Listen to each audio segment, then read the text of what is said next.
Dak Prescott, it definitely was him at a charity event over the weekend, talking about his contract situation. And just a quick summary. 4 years ago, he did, or it was 3 years ago, he did a 4-year, $160 million deal. He's in the last year, astronomical cap number. There's no way the Cowboys can keep him from hitting the open market next year. They can't tag him. They either sign him or he becomes an unrestricted free agent. Here's Dak talking about his contract status with the Cowboys. Would you like your deal done by the start of the season?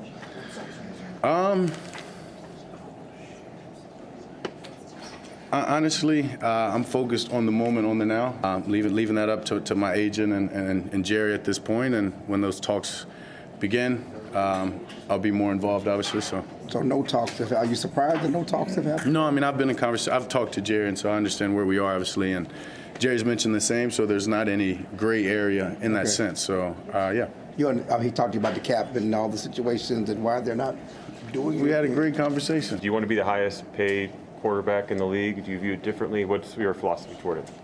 Yeah, no, I'm not trying to be the highest paid necessarily. So we'll wait till negotiations begin and obviously want to put this team in the best situation. Not trying to be the highest paid necessarily. Look, the bottom line is he's exerting his leverage, and he should. If Jerry was in the situation Dak Prescott is in, he would be exerting his leverage. Jerry made his billions by exerting his leverage every time, every place, in every circumstance that he could. That's the irony of this. Jerry Jones has had people over a barrel his entire life, and he has taken full advantage of it when he has.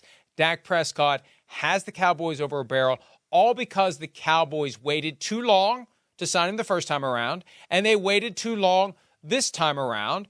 And look, you can try to make Dak look greedy, like he's being unreasonable. I remember when the Giants did this to Eli Manning, when his looming franchise tag number, if you do the deal the way that you should, it makes him the highest paid player in football, and they leaked that in a pejorative sense. Like, oh, he wants to be the highest paid quarterback in football. Well, that's the way the numbers work. And you look at Dak's situation, you look at the leverage he has, maybe that's the way the numbers work.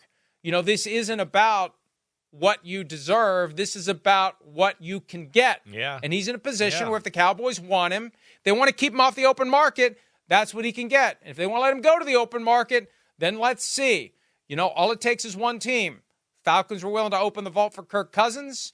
And if Dak Prescott's available next March, maybe somebody else out there will give him a market-level deal. It's, it's hovering over that organization. I mean, again, it's the, least sexy offseason of any team in football. That's a major team that we look as a contender. All in. And we're all in. And that's all because of these contract situations, and they've done nothing to improve their football team to this point. And, I mean, just by all due accounts right there, like, hey, Dak Prescott, that was a long pause when he got asked. He looks a little annoyed that he's got to talk about this and do this, right? But, like, you talk about your pasta and meatballs and all that, too. I mean, again, I don't know where this goes. We know Dak is really good. He's got them over a barrel, like you said. They're in a tough spot. I'm all for him trying to maximize his position through having them over the barrel, right? I'm all for that. But it does feel like pasta and meatballs that I don't know. It doesn't feel like Dallas is going to make him the highest paid player and just go, okay, well, we don't have a quarterback. We need you. We're just going to give you whatever you want. It feels like this might play out, and it might go into the scenario that you're talking about being a free agent and see what the market is and go that route. I don't know. The longer we go, the more I kind of feel like that's the direction this whole thing's going here. It's a very high-stakes game of chicken. Yeah. And I think the Cowboys ultimately will come down on the side of, let's see if someone else will offer him enough more than what we're offering to let him walk away from the inherent value of wearing the silver helmet with the blue star and a place that likes you and you're proven and they know you and all that stuff we always talk about, right, Mike? I mean, I think there's all value in that. That's risky to give away as a quarterback. But let's remember, as it relates to properly rewarding their star players, the Cowboys are cheap, short-sighted, and not as smart as they think they are. And I took a deep dive. I did the origin story on the whole all-in thing. I went back to the Senior Bowl press availability, found the half-hour press conference, found the spot where Clarence Hill of the Fort Worth Star-Telegram actually teased Jerry up on the question of going all in and using the term in the normal sense that we always knew all in meant, moving the chips into the middle of the table. And Jerry's answer, he uses all in 6 or 7 times, and he's clearly saying that's what they're going to do. They're going to address the contracts with the guys they have, and then they're going to go all in. Well, where are we 3 months later? They haven't addressed the contracts with the guys they have. And that's what they're saying now. Well, we can't. We have to take care of these contracts. Oh, and we're all in every year. We max out the salary cap every year. Again, they've defined all in as everything but what it means and what it meant when Jerry coined that term. Although he didn't really coin it, he adopted it from Clarence Hill. That's what he did. And they're in a mess.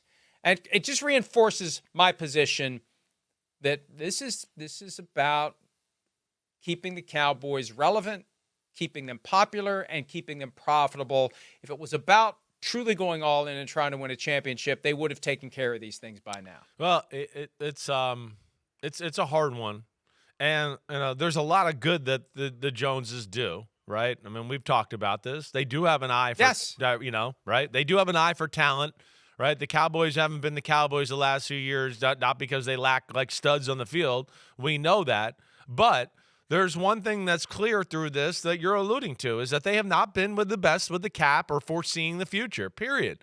And that feels like really for the last 17, 18 years, it feels like every, 4 years, every 3 years, they kind of go through this where it's like, whoa, we have to just take our hands off the wheel here and let the cap fix itself a little bit because we did some bad contracts or whatever else. And it feels like this is kind of like the normal course here. And, yeah, they're in a very tough spot as we sit here right now.